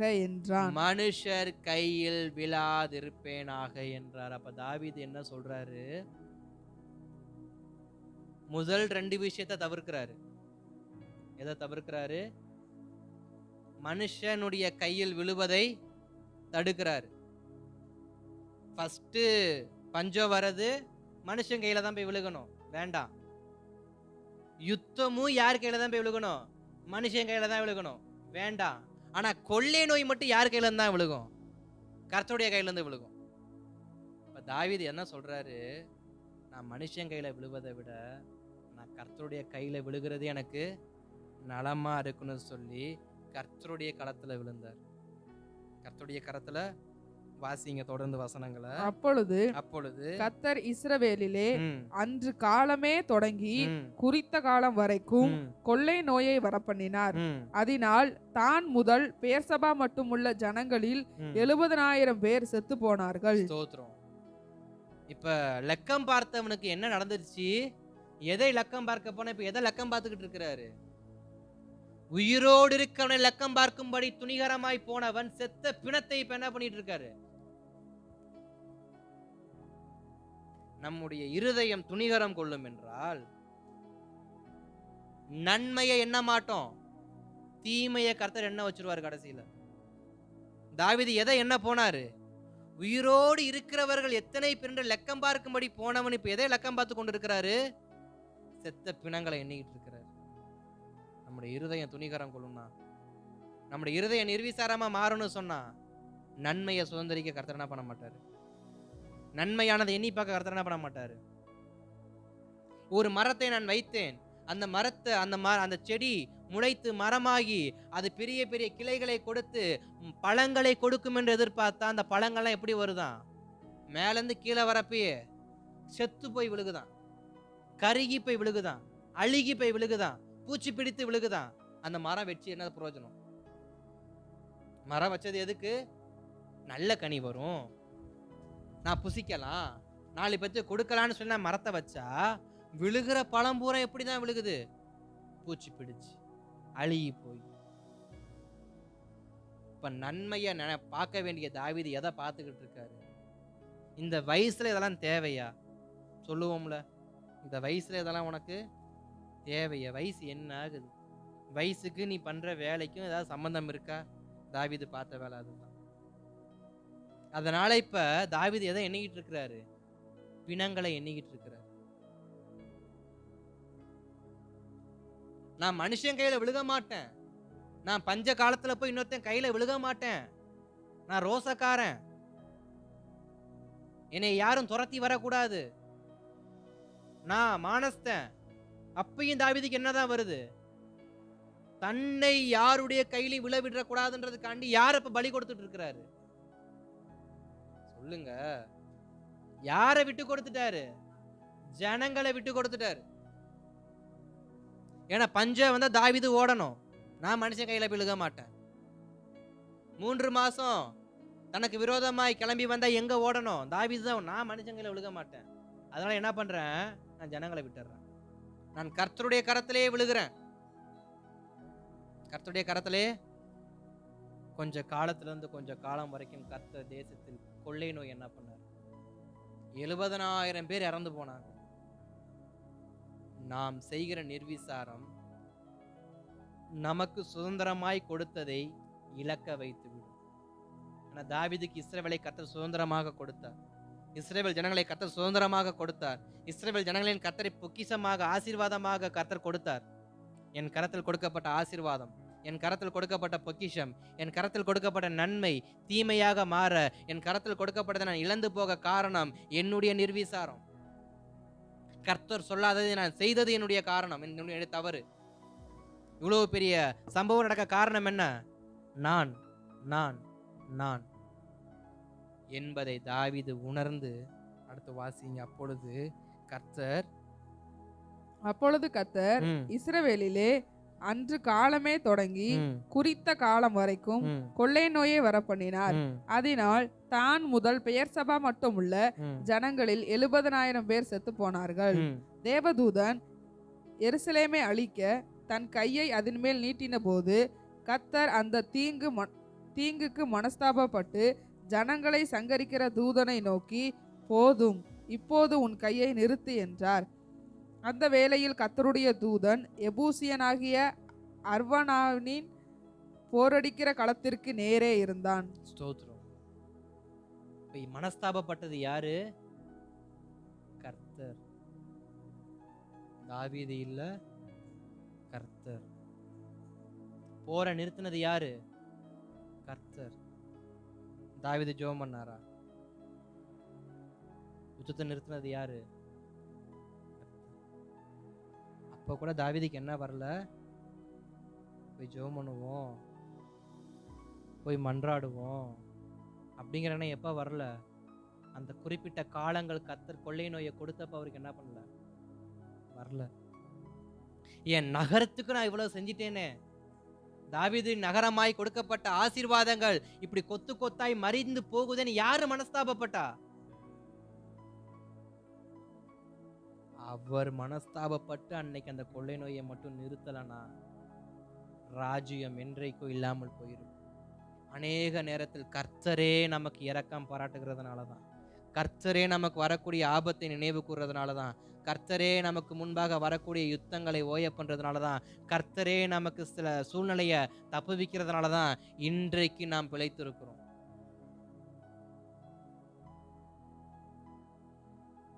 அதுக்கப்புறமா தான் தாவீதுக்கு என்ன வருது? தெளிவு வந்து, ஜனத்தை உபாதிக்கிற தூதனை தாவீது கண்டபோது அவன் கர்த்தரை நோக்கி, இதோ நான் தான் பாவம் எப்ப வார்த்தை வருது? 70,000 பேர் செத்ததுக்கு அப்புறம். எப்ப வார்த்தை வருது? 70,000 பேர் செத்ததுக்கு அப்புறம் வருது வார்த்தை. வாசிங்க. இதோ நான் தான் பாவம் செய்தேன், நான் தான் அக்கிரகம் பண்ணினேன். இந்த ஆடுகள் என்ன செய்தது? உம்முடைய கை எனக்கும் என் தகப்பன் வீட்டுக்கும் விரோதமாய் இருப்பதாக என்று விண்ணப்பம் பண்ணினான். அன்றைய தினமே காத் என்பவன் தாவீதினிடத்தில் வந்து அவனை நோக்கி, நீர் போய் எபூசியன் ஆகிய அர்வனாவின் களத்திலே கர்த்தருக்கு ஒரு பலிபீடத்தை உண்டாக்கும் என்றான். ஸ்தோத்திரம். எப்ப தாவீது வார்த்தை கொடுக்கிறாரு? எப்ப தாவீதுடைய வாயை திறக்கிறாரு? 70,000 பேர் இறந்ததுக்கு அப்புறமா. ஆனா வார்த்தை எப்ப தாவீதை கேட்கப்பட்டுச்சு? 70,000 பேர் மரிப்பதற்கு முன்பாக. 70,000 பேர் மரிப்பதற்கு முன்பாக வார்த்தை கொடுக்கப்பட்டது, உனக்கு கொள்ளை நோயை கொடுக்கவா, உனக்கு பஞ்சத்தை கொடுக்கவா, உனக்கு சத்துருக்களை விரோதமா எழுப்பவான்னு. ஆனா அப்ப தாவீது கர்த்தருடைய கரத்துல விழுவதே நலமா இருக்குன்னு 70,000 பேரை பலி கொடுத்தாரு. 70,000 பேரை மரணத்துக்கு விட்டு கொடுத்தாரு. இப்ப 70,000 பேர் செத்ததுக்கு அப்புறமா தாவீது ஒரு வார்த்தையை சொல்றாரு, நான் பாவம் செய்தேன்.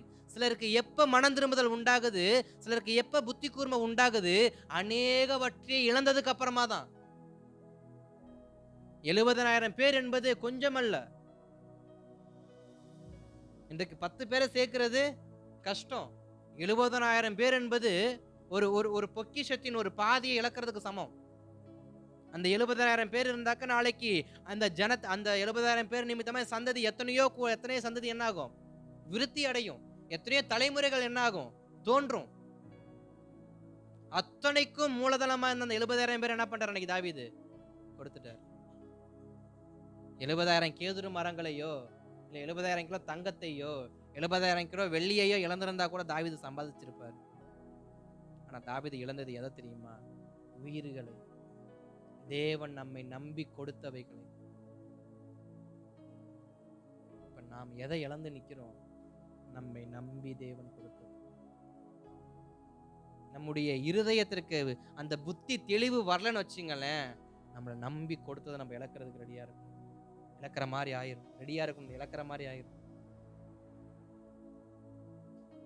நிர்விசாரத்தோட நான் தான் செட்டில் ஆயிட்டேனே, இனி எனக்கு என்ன கவலை, இனி எனக்கு என்ன கவலை, இனி எனக்கு என்ன கவலை, இனி எனக்கு எதுவும் தேவையில்லை, இனி எனக்கு எதுவும் தேவையில்லை. என் பிள்ளைங்க நல்லா படிக்க ஆரம்பிச்சிட்டாங்க, அவங்க நல்ல வேலைக்கு போயிடுவாங்க, அவங்க பார்த்துக்குவாங்க, இனி நான் ஜெபிக்கணும் அவசியம் இல்லை. எரேமியா தீர்க்கதரிசி ஏன் புலம்புறாரு? அவருக்கு புலம்பணும்னு அவசியமா? ஏன் எரேமியா தீர்க்கதரிசி கடைசி வரைக்கும் கர்த்தருடைய சமூகத்துல போராடினாரு? ஏன் அழுதாரு? ஜனங்கள் காப்பாற்றப்பட மாட்டாங்களா? இந்த ஜனங்களுக்கு சொல்லதானே கர்த்தரை அனுப்புனாரு.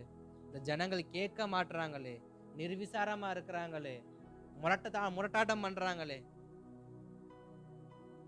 கேட்க மாட்டேங்கிறாங்களேன்னு சொல்லிதான் எரேமியா புலம்புன்னு புலம்புனார். நம்முடைய வாழ்க்கையில நம்ம நிர்விசாரத்தோடு இருந்தோம்னா நம்ம கிட்ட கொடுத்ததை நம்ம இழக்கிற மாதிரி ஆயிரும். நம்ம கிட்ட கொடுத்ததை நம்ம இழந்து போகிறது போல ஆயிரும். ஆபிரகாமுடைய நிர்விசாரம் தான் ஆபிரகாமுடைய பிள்ளையை கர்த்தர் பலியாக என்ன பண்ணுது? கேட்க வைத்து. ஒரு வேளை கர்த்தர் அமைதியா இருந்திருந்தாருன்னா, ஒரு வேளை கத்தி ஓங்குறப்ப கர்த்தருடைய சத்தம் ஆபிரகாமுக்கு கேட்காம இருந்திருந்தா, அன்னைக்கு தன்னை நம்பி கொடுத்த அந்த ஜீவன் அது ஆபிரகாம் இழந்திருப்பாரா? இழந்திருக்க மாட்டாரா? இழந்திருப்பாருல்ல. அப்ப நம்ம நம்பி கொடுத்ததை நம்ம எவ்வளவு ஜாக்கிரதையா பார்த்துக்கிறோம். நிர்விசாரத்தோடு இருந்தோம்னா கஷ்டம்.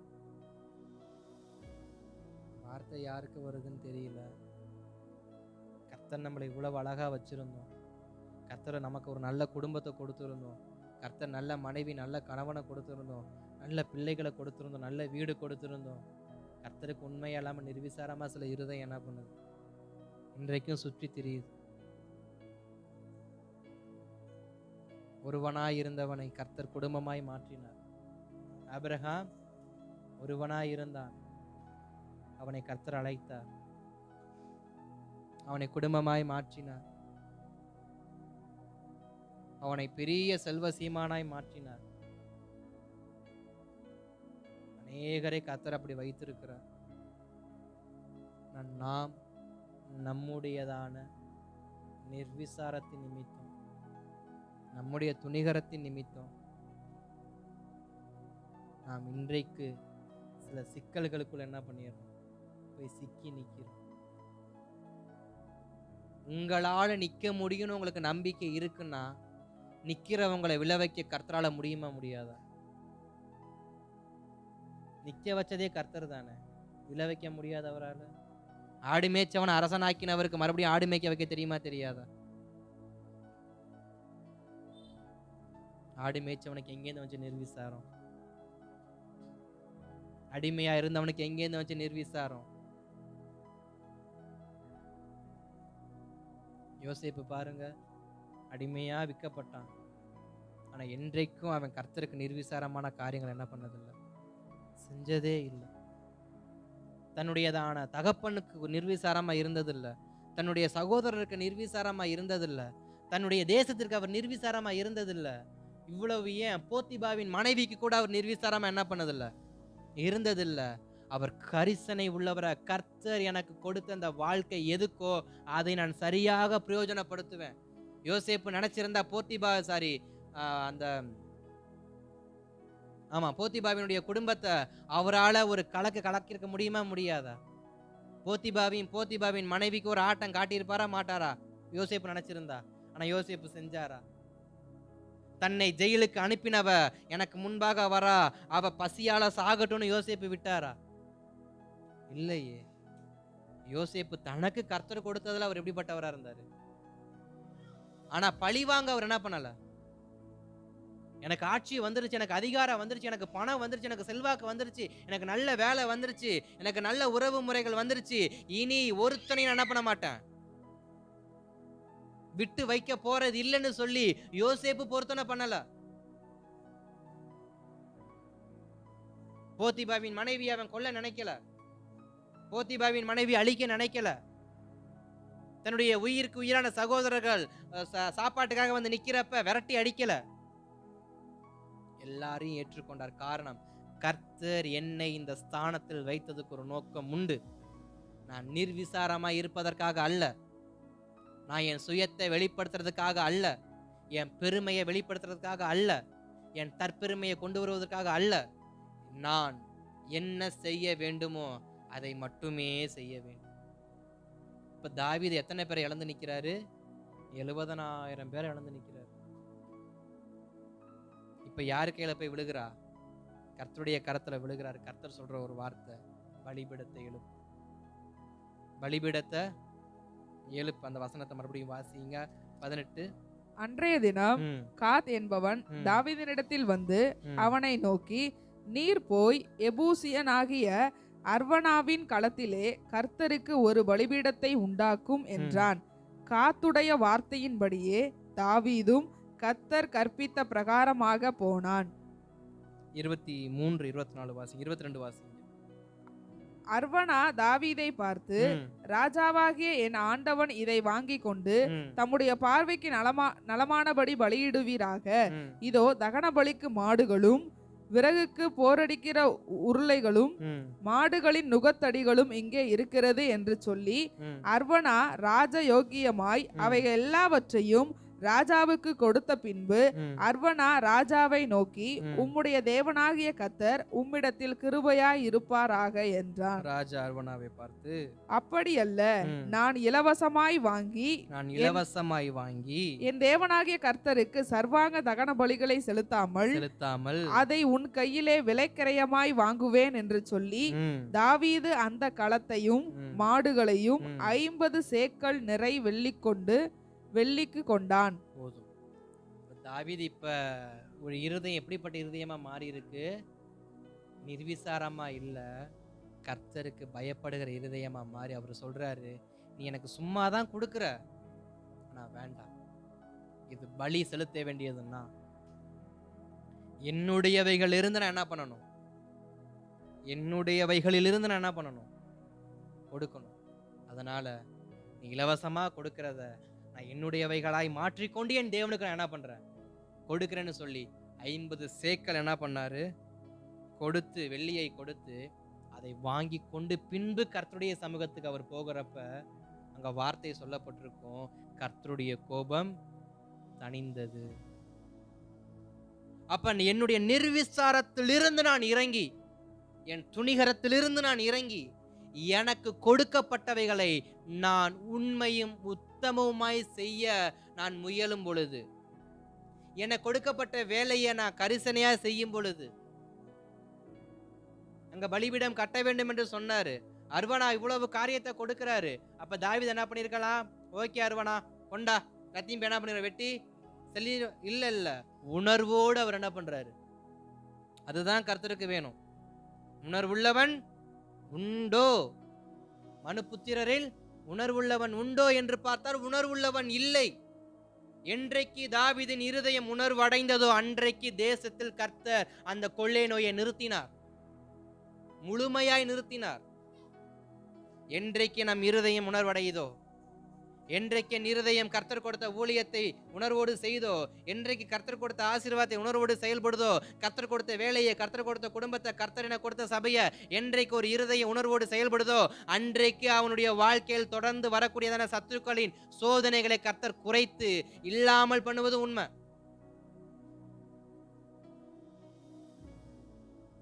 70,000 பேரை மட்டும்தான் கர்த்தரனை கொன்றார். அப்பயும் நிறுத்திட்டாரு. தாவீது உணர்வடையட்டும்னு சொல்லிட்டு பார்வோனின் குடும்பத்தை சங்கார தூதன் உண்டு கொன்றது போல கர்த்தர் அமைதியா இருக்கல. எல்லாம் சாகட்டும் போ அப்படின்னு கர்த்தர் என்ன பண்ணல, அமைதியா இருக்கல. 70,000 பேரை கொன்னவனே கர்த்தருடைய இருதயம் அடிச்சுக்குது.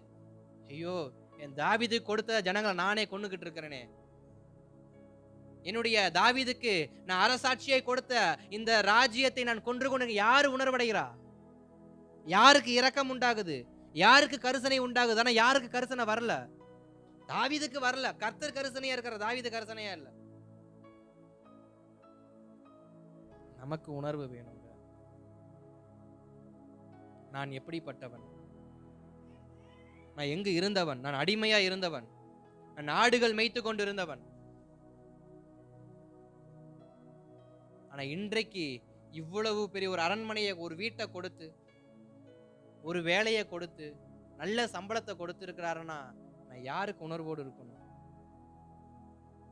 கர்த்தருக்கு உணர்வோடு இருக்கணும். என்னுடைய திறமையை நான் காட்டக்கூடாது, என் பலத்தை நான் காட்டக்கூடாது, என் அறிவை நான் காட்டக்கூடாது. இதெல்லாம் கொடுத்தது கர்த்தர், இதெல்லாம் கொடுத்தது கர்த்தர். ஆரம்பத்தில் சில கண்டிப்புகள் வரும்பொழுதே சரிப்படுத்தி கொள்ளுவது மிகவும் அவசியமானது. ஆரம்பத்தில் வரக்கூடிய கண்டிப்புகளை நான் கவனிக்காம நான் செய்வேன், செயல்படுவேன்னு சொன்னா சில இழப்புகளை இழக்கிறதுக்கு நான் என்ன பண்ணணும்? தயாரா இருக்கும். வேலை கர்த்தர் அந்த நாட்கள்ல சில கண்டிப்பான வார்த்தைகள் நம்ம கொடுத்துருப்பாருன்னா அதை தயவா அதை செயல்படுத்திடுங்க. இல்லைன்னா சில இழப்புகளுக்கு நேராக என்ன பண்ற மாதிரி இருக்கும், போற மாதிரி இருக்கும். சில இழப்புகளை இழக்காமல் இருக்கணும்னா இன்றைக்கே சில நிர்விசாரங்களை ஒதுக்கிட்டு பார்த்துக்கலாம், என்ன ஆக போகுது? கர்த்தர் அடிக்கவா போறாரு? அதான் என்னுடைய ஊழியக்காரர் அடிக்கடி ஒரு வார்த்தையை சொல்லுவார், பழைய ஏற்பாட்டு காலம் மாறி மட்டும் கர்த்தர் இருந்தா எப்படி இருக்கும் அப்படின்னு. நானும் சில சமயம் அதை யோசிச்சு பார்ப்பது உண்டு. கண்ணுக்கு கண், பல்லுக்கு பல்லுன்னு கர்த்தர் இறங்கியிருந்தா என்ன ஆயிருந்திருக்கும்? யுத்தத்துக்கு யுத்தம் தாண்டா பதில், கண்ணுக்கு கண்ணு தான், பல்லுக்கு பல்லு தான், வா பாத, ரத்தத்துக்கு ரத்தம்னு சொல்லி கர்த்தர் இறங்கியிருந்தா எப்படி இருந்திருக்கும்? கொஞ்சம் யோசிச்சு பாருங்க. மோசையினுடையதான அக்கா மீரியாம் மோசைக்கு விரோதமா பேசின அடுத்த நிமிஷம் அங்க என்ன வந்துச்சு? மீரியாம் நெற்றியில குஷ்டரோகம் வந்துச்சு. உடனே அடித்தார், உடனே செத்தான், உடனே பூமி பிளந்தது. ஒரு கோத்திரமே உள்ள, அதாவது ஒரு சந்ததியே உள்ள மூழ்கி என்ன பண்ணப்பட்டது? பாதாளத்தின் வாசல்கள் அடைக்கப்பட்டது. அன்றைக்கே காடையினுடைய இறைச்சிகள் வாயில் இருக்கும் பொழுதே மூச்சு முட்டி இறந்தவர்கள் உண்டு, உடனேக்கு உடனே. ஆனா இன்றைக்கு கர்த்தர் கிருபையா என்ன பண்றாரு? அதனாலதான் இன்னைக்கு அநேகருக்கு நிர்விசாரம், எல்லாத்துலயும் நிர்விசாரம். குறிப்பா கர்த்தருடைய காரியத்துல ரொம்ப ரொம்ப நிர்விசாரம். கர்த்தருடைய காரியத்துல மாத்திரம் நம்முடைய வாழ்க்கை தொடர்ந்து இப்படி நிர்விசாரமா இருக்கும்னு சொன்னா கஷ்டம், ரொம்ப கஷ்டம். இதுல வேணா நிர்விசாரமா இருங்க, அஜாக்கிரதையா இருங்க. ஆனா கர்த்தருடைய காரியத்துல மாத்திரம் ஜாக்கிரதையா இருங்க, நிர்விசாரமா இல்லாம இருங்க. அவர் நம்மளை நேசிச்சிருக்கிறார். அடிமையா இருந்தவன் அரசனா மாத்திருக்கிறார். ஆடுகள் மேய்ச்சவன் அரசனா மாத்திருக்கிறாரு. ஒன்றுத்துக்கும் பிரயோஜனப்படாத குப்பையா இருந்த நம்மை கோபுரமாய் மாத்திருக்கிறாரு. புழுதியா இருந்த நம்மை சிங்காரமா உயர்த்திருக்கிறார். காரணம் என்ன? நிர்விசாரமா வாழ்றதுக்கா, பயபக்தி இல்லாம வாழ்றதுக்கா, துணிகரமா வாழ்றதுக்கா, பார்த்துக்கலான்னு வாழ்றதுக்கா, கர்த்தரனைய தொட மாட்டாருன்ற அந்த தைரியத்துல வாழ்றதா? இல்ல, அவருக்கு தொட ஒரு நொடி பொழுது ஆகாது. தனக்கு பிரியமான தன் இருதயத்துக்கு ஏற்ற தாவீதையே கர்த்தர் இரக்கம் பாராட்டாம அவனுக்கு தண்டனை கொடுப்பாருன்னு சொன்ன நாம ஏமாத்துறோம். தாவீதுடைய பெயர் என்ன? என் இருதயத்திற்கு ஏற்றவன். அந்த இருதயத்துக்கு ஏற்றவனுக்கே கர்த்தர் கொடுத்த தண்டனை தான் இது. தாவீதை விட நம்ம கர்த்தரை நேசிக்கிறோமா? தாவீதை விட கர்த்தர் நம்ம ஆராதிக்கிறோமா? தாவீதை விட நம்ம கர்த்தருக்கு முக்கியத்துவம் கொடுக்கிறோமா? அப்ப நமக்கு வரக்கூடிய தண்டனைகள்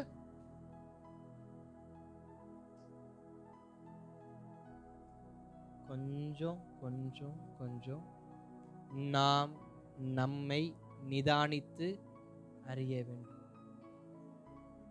நம்மை நாமே சோதித்து அறிந்தால் நாம் நியாயம் தீர்க்கப்பட மாட்டோம். இல்லை என்றால் நியாய தீர்ப்பு நாட்கள்ல போய் நிற்கிற மாதிரி இருக்கும். கடைசி வசனத்தை வாசிங்க, நம்ம முடிச்சிருவோம். 24 கடைசி. அங்கே தாவீது கர்த்தருக்கு ஒரு பலிபீடத்தை கட்டி சர்வாங்க தகன பலிகளையும் சமாதான பலிகளையும் செலுத்தினான்.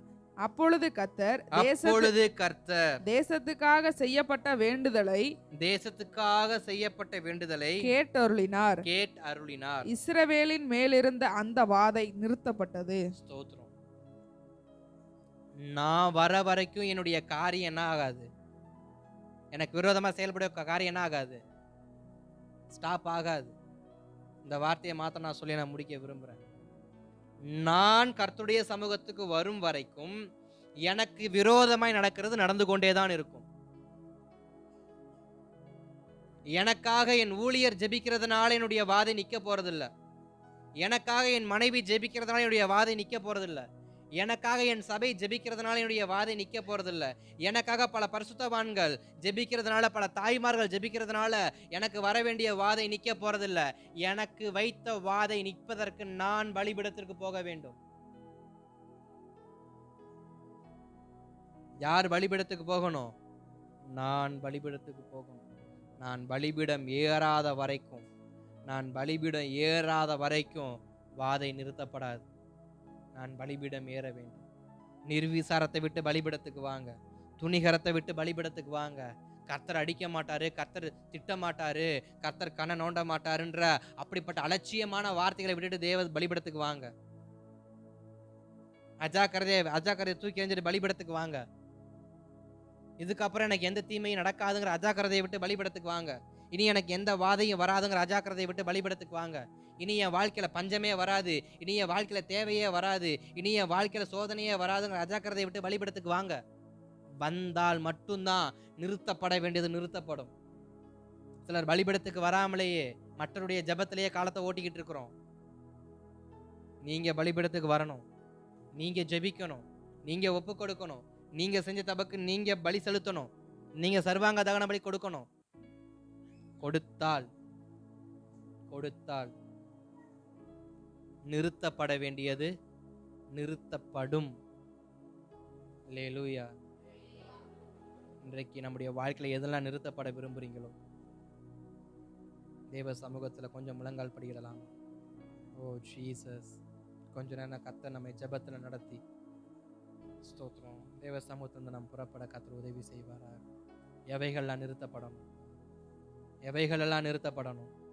ஓ ரஷதர ஹந்தர பௌதர நம. எவைகள் நிறுத்தப்படணும்?